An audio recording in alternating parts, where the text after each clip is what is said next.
Hi, I'm Commissioner Henry Mitchell III, District 1 Commissioner in Douglas County. Welcome to District Dialogue. And today I got an awesome time frame to talk with two beautiful ladies that's going to talk about E911, all of what they do, how they do what they do. And let me just tell you this much. You'll be out celebrating all the holiday festivities. These guys will be at work doing the great services that we as Douglas County citizens would love to have and need. And when they make that call, when you dial 911, you want to make sure somebody is there, correct? So with that being said, welcome again to District Dialogue. Sitting with me today, I'll let you guys do your introduction of who you are, your titles, and all that which you do, and introduce yourself to the District Dialogue family. Good afternoon. I am Katrina Harley. I am the E911 Director for Douglas County. Now that was just modest. You're so humble. You so yeah. What is it that I got your title, we got your name, and kind of give me a little bit description of kind of how you do what you do when you do what you do here. My job as the Director of Douglas County 911 is to make sure that your 911 services in Douglas County are running at optimal levels. It's mission critical work, and so with that, my wonderful team, as I sit here with my Deputy Director, make sure that all of our operators are taking care of your needs as the citizens of Douglas County and those that are also visiting the county. Hi, my name's Tina Donnell. I'm the Deputy Director of Douglas County 911. I've actually been with the county for 33 and a half years and have been with 911 for 32 of those. And here I work exclusively with payroll and the budget, and I do scheduling and make sure that everybody on the floor is here and has what they need to get their job done and to take care of all the callers, the citizens, and everyone that comes through Douglas County. Let's talk about E911. Let's talk about all the duties and things that happens here. As I stated earlier, we all go home and enjoy the festivities, all the holidays and all that good stuff. What are you guys here doing? Well, we are here 24/7, 365 days a year. Right now, we are gearing up for Tropical Storm Depression Nicole. And so anytime there's any type of event or Christmas, holidays, birthdays, our folks are here. And oftentimes, as sad as it may seem, folks that do this work are so committed to this work that they understand that those things, may be missed with their families. And so what we try to do is we try to provide those things here. So as you saw my door walking in, there was birthday celebrations because I just had a birthday. And so we try to celebrate each other while we're here because we spend quite a bit of time here. The calls come in. Yes. And you don't know what the call's about. It could be from some trauma situation, somebody, having a baby, and you just name it, and you guys trying to talk them through. Talk to me about that. How when the call comes, when somebody hit that 911, talk to me kind of what's next and kind of what happens next. You were exactly right. We never know what the next call is going to bring. It could be as easy as what time does the parade start to there's been a major incident on the interstate and the interstate shut down and we're going to need State Patrol, Fire Department, EMS. We may land a helicopter. So we don't ever know. So honestly, that big adrenaline rush when the phone rings. So we get ready for whatever surprise is waiting on the other end. So how do you find that special person that can do this? This doesn't sound like, this is like a calling. This is not just something that people just off the street walk up there and start being an E911 operator. It absolutely is a calling, Commissioner Mitchell. One of the things that we often talk about is in order to have a well-trained 911 operator, it takes us about a year and a half. Initially, they're trained to call take, so that's to process the initial calls from the citizens, but then on the other end of that involves dispatching to our first responders. And that's another special skill set.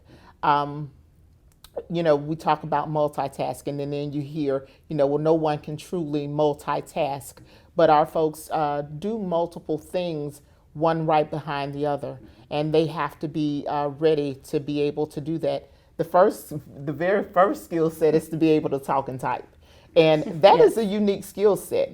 Folks can talk, and they can type, but to put those two together. And so that has to happen in tandem. But with the stress side of this, I just kind of see this very stressful. And maybe it's me, I may be wrong, but it seems very stressful. I got to talk, I got to type, and then I got to hear what you're saying on the other end of that call. That to me becomes very interesting. Like, how do you find that right person that's a fit for them? I mean, and then I guess I like to ask, what is the ratio, the turnover ratio? Is it high because it's so stressful, not able to multitask? Or is it you kind of find that right person and you guys be here for 30, 40 years? It is high. And because 911 presents a unique set of circumstances. So we talked about being here 365 days a year, 24/7. So, you know, we always have folks here, and so we have that overnight shift, and we work 12-hour shifts in Douglas County. And then you have that, so there's that work-life balance piece because folks have families and things that they want to get to. And then you touched on the vicarious trauma. So, you know, folks sometimes come in with, you know, things going on personally, but then every day when they sit down to actually receive those 911 calls, they don't know what's on the other end. And so they have to be prepared to receive that secondary trauma. And so with that, when we're looking for folks, one of the things that that Deputy Director does is she goes over the good, the bad, and the ugly. I do. And I'll let her speak to that. But then we also send folks for psychological assessments. And we send them for polygraphs as well because they are certified by the state of Georgia, by the Peace Officer Standards Training Council as communications officers. And so we do have to have that special someone that understands the nature of the work, understands the climate of the work and the culture of the work. Okay, let's talk about the good, the bad, and the ugly. Absolutely. We found when we were bringing new employees in, although we tell people that we work 24 hours a day, 7 days a week, that the reality of it wasn't impacting them because we didn't express it in such a way that they really truly adopted it to their lives and how it would apply to them. So they were leaving us after just 2 to 3 weeks because the reality of the schedule, and that was really slowing us down if we're getting 2 to 3 weeks in and then they leave. Yeah, see, and I'm on TV looking at the E911. Sure. So on the other end of that call, it's gotta be like, how do I type, remember, and hear, and try to tell somebody how to get this chicken bone out of the, you know, that's stuck in their throat or something, you know, and you're trying to tell them, and I'm assuming you guys go through all these techniques. Yes. We actually have training, and we're nationally certified through Priority Dispatch. It's an international corporation, and they have an exact script that they follow. The exact script when you don't know what the other end of that call is, but there's still steps that you still have to take in kind of getting there, I guess. Okay, I'm sorry. The nature of the call, of the medical call specifically. So it gets narrowed down to chest pain or unconscious not breathing, fainting, diabetic, seizure, childbirth, trauma, stabbing, allergic reaction. So it's very specific. We don't have to remember. It's in front of us. It's available to us through our computer-aided dispatch system. Wow. But So we through do have to technology. know how to do it. Yes, technology is wonderful, and we have a really available access here is amazing. That just seems like a whole lot, though. Well, it allows us to provide medical instruction. Yes. You know, not advice, instruction. So, Correct. you know, if there's someone, for instance, that calls and they're unconscious and not breathing, you know, our operators actually go through the steps of CPR. If someone is actively in labor and about to give birth, they actually go through the steps of delivering a baby. So you guys have a real true formula of kind of, if this call is about trauma, these are the steps you take. If this call is about, you know, somebody having breathing problems, take these steps. But all that stuff has to be trained, and that's why you said it takes a year, 12 months or so to kind of get you there? About a year and a half to have a fully trained operator. And so, you know, and that actually leads to what our staffing looks like, because we may have someone that's new and they may just be able to call take, but then you still have your law enforcement radios that have to be dispatched. You have your fire EMS radios that have to be dispatched. So they have to then be able to, once they are proficient at processing a 911 call, they have to be able to move on to those other positions. How long have you been doing this, Ms. Harley? I've been doing this, my career started at Fulton County, actually, and I was at Fulton for 15 years. And I am very new to Douglas. I just came on board with Douglas County January of this year. Let's talk about kind of how are you guys funded. Let's talk about the funding, as an enterprise. How are you guys funded so the general public can understand how that process works? Because I know on my bill, my phone bill, I pay an additional $1.50 or $3 or whatever that number is. Talk about that. That money actually funds your 911, your E911 system. And that funds our staffing, that funds our ability to run as the county's what we call PSAP. And a PSAP, we use a lot of acronyms in 911. So a PSAP is a public safety answering point. So Douglas County E911 is the public safety answering point for Douglas County. So that means that anytime someone picks up the phone and they either dial 911 or text 911, that phone call comes to this 911 center. And how do you guys work with other counties, surrounding counties? Let's say there's a natural disaster close to the proximity of where you are. You guys kind of come together, or a natural disaster that's coming through, like a hurricane of some sort. How do you guys kind of come together trying to kind of pull resources together, because this may be a statewide problem, but we've got the resources in Douglas County to kind of move that problem forward? So we absolutely work with our surrounding counties. We have very good relationships with our colleagues to the west, with Carroll County and Atlanta, and in the metro area, Fulton County, Paulding, Cobb, because we absolutely do have to work with each other. Like, say, for instance, if something happens on the I-20 corridor, well, we know that, if you go just a little further east, that you'll be in Cobb County, and then you'll hit Fulton County. And so, we have the technology that allows us to be able to one-button transfer a caller to those other jurisdictions if they are out of Douglas County and they need that assistance in another county. And so, also with our county, we also have the ability to become interoperable with our radio system.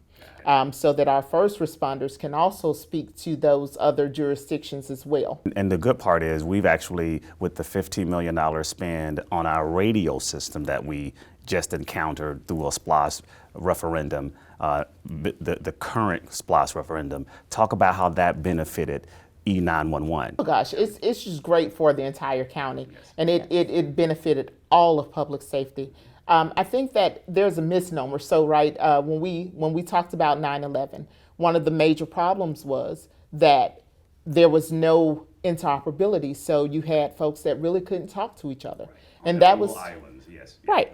And so that was also an issue that we had. Or you had responders that would go into certain buildings and they couldn't talk on their radios. They could not communicate. And so with our new radio system, it allows our public safety responders to be able to talk to each other.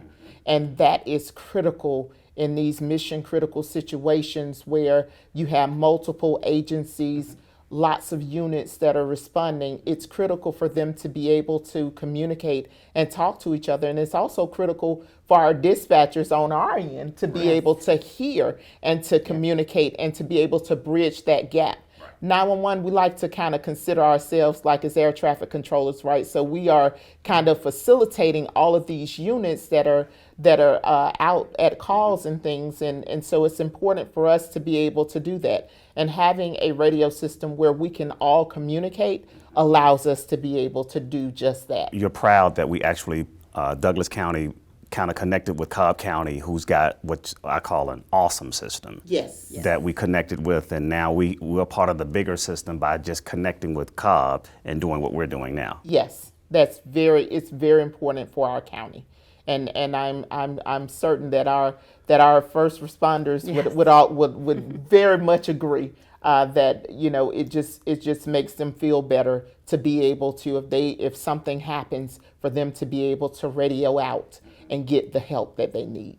With that funding source, that where we pay an additional $2 or $3, whatever that is on your bill, is that working? Is that enough for what we need in Douglas County? Yet along, is that enough to keep this E911 where it is? Or, because I know with the radio system, the $15 million we just put on the radio system, now, is there any other needs that's there that you foresee and forecast in the future that we need to be prepared for and get ready for? Absolutely. Okay.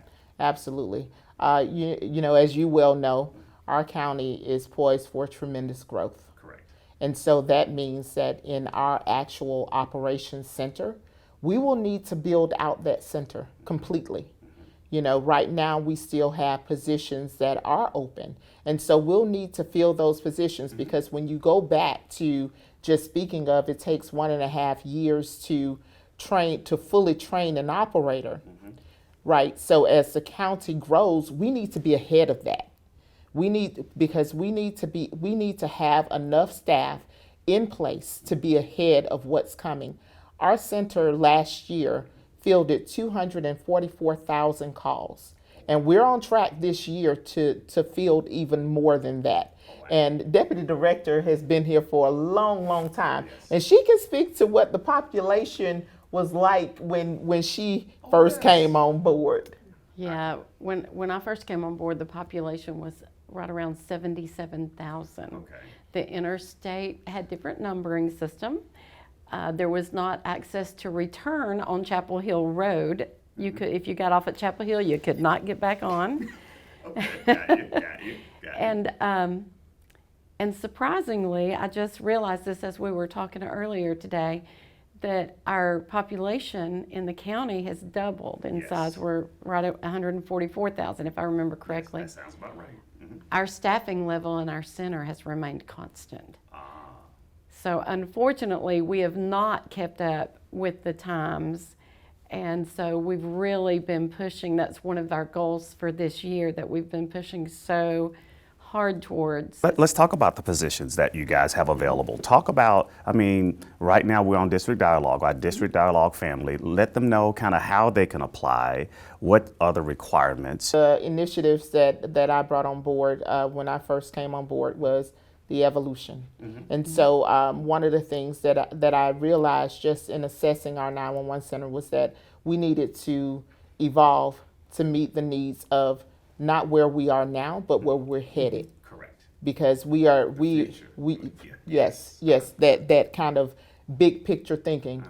I was very blessed to come into a situation where I have a team of people around me who were super supportive of what we were trying to do. So we set what I call a WIG, a wildly important goal. Okay. And so our wildly important goal, and I got that from actually a leadership book. Okay. We set a wildly important goal, and that was to increase our staffing by 50% of the vacancies that we currently have. And I'm very happy to sit here and say to you today that as of November 28th, we would have exceeded that goal, and we'll have, as of today, 3 open positions for our 911 center. We actually just had interviews today. Got it. But that being said, we also need to assess where we need to go. And so we will most definitely need to fund and field more positions. So when we talk about that enterprise funding, will it be enough? So right now, as we exist today, it's sufficient. But as we grow and as we need to grow in order to be able to accommodate the needs of this county, Correct. it probably won't be. What are the positions, and kind of how could those that are watching District Dialogue today, how can they apply? Where do they go to apply? We take applications through the county's website through HR, so it's celebratedouglascounty.com, and it'll have open positions. We try to advertise just once a month and keep it open for about a week, because the process is a little involved for us, and that way we don't get overwhelmed and behind. Correct. Okay. And you only have to be 18, high school diploma or a GED. and be able to type 35 words per minute or more. And no felony convictions. No felony conventions. It seems pretty cut and dry. If you kind of check these boxes, you have a shot at it though. And right now you're kind of in the field position, or you trying to load up the bench so you can kind of get ready for those that are kind of moving up or out. That is the hope. So the great thing about our 911 center is that we have a lot of seniority in our 911 center, and that's an excellent thing to have. However, folks will be retiring, you know, and we are, as we have like 2-3 years out with many of our employees that are currently here. You know, and a lot of our employees, they love the work so much that they opt to come back part-time. Yes. And so, but with our 911 center, it's very unique in that way that we have a lot of seniority in our 911 center. I guess I thought the opposite because of the stress and the demand. Well, that might be the future, though. Right. The future might be 2 to 5 years, and that's kind of the industry trend. So right now, you know, we are exceeding the industry trend, but what does that look like 3 years from now? And what do you envision then, the future of E911? I know you spoke about some of this earlier. Kind of what does that look like? I mean, 5 years, 10 years from now. I mean, I'm assuming you'll be here with us, Ms. Harley. We're not going to let you run off and leave us. But what does that look like 5, 10, 20 years down the road for E911? It means that we have to be on the forefront of things. We have to ensure that we're keeping up with industry trends, that we're looking to the future, the technology, the growth of the county. You know, and one thing that's important is that we can't have technology for technology's sake. We have to have the type of technology that our employees are actively using that is best for the county. And so we have to be ahead of those things. So we gotta look different in different areas, and we also have to make this known as a public safety entry point, because a lot of people don't even know beyond TV about 911 as a career in public safety. And so because we're the voice behind. And so we like to say we're the first responder, because when folks need those responders, they pick up that phone and they dial 911. And so that's most important, is to allow folks to understand how critical we are. And we want somebody on the other end of that call though. When you hit 911, I don't want it to say hold. Right. We don't want to go there. No. And to circle back to being, you know, that entry point for public safety, we really do want those high school graduates just out of high school that want to be a police officer one day, that want to do other things, because as a police officer specifically, you can't do that till you're 21. So come here, give us 3 years. We will introduce you to police officers. We will help you get certifications that will help you in the application process. Yes. To get on Absolutely. at 21 into the next phase of their career. I had a dear friend that was an E911 operator, and she talked about the stress side of it. She talked about, but she did it for 30, 35 years and retired. I mean, so I think there's a likability to it, but then I can see the other side of, man, this is demanding, you know, because again, I know when I hit 911, I don't want somebody saying, hold on, or I'll get right back with you, or press 1 to go and get here. Like, no, I need something to happen then. Right. And I think most expect that, though, correct? That is the Absolutely. expectation. Yes. Yes. Okay, so we're gonna wrap this all up though. So are there anything else that's around, or that we need to talk about that we want to express to the general public and to the District Dialogue family? Like, what are we missing? Is there anything missing that you would like to share with the District Dialogue family? So the one thing that we would like to share is we do field a lot of calls that aren't emergencies, that are for other things. And so it's important for the community to understand that 911 is for emergency calls. So it's for if someone is having a heart attack. We don't want to be fielding a call with someone asking for directions somewhere. you know, because we don't have an infinite number of operators working at one time. And so what happens when folks call for those non-emergency calls, they actually tie up the 911 lines. And so it's important that we receive those emergency calls and that we keep that line clear for emergencies. So make sure the call is an emergency call, not my cat is up the tree and come help him get down. Yes, and you know, it's also important that if there is a large accident, you know, and if you are a first party caller passerby, you can provide more information by calling 911, you know, than someone that may be on the opposite end of the expressway calling because they see something. So if you know that you can provide that information, that's important for the first responders as well. When you do need to call 911, stay on the phone with us. We are going to ask for your name, your phone number, and that's just because we're verifying the information that's showing on our screen.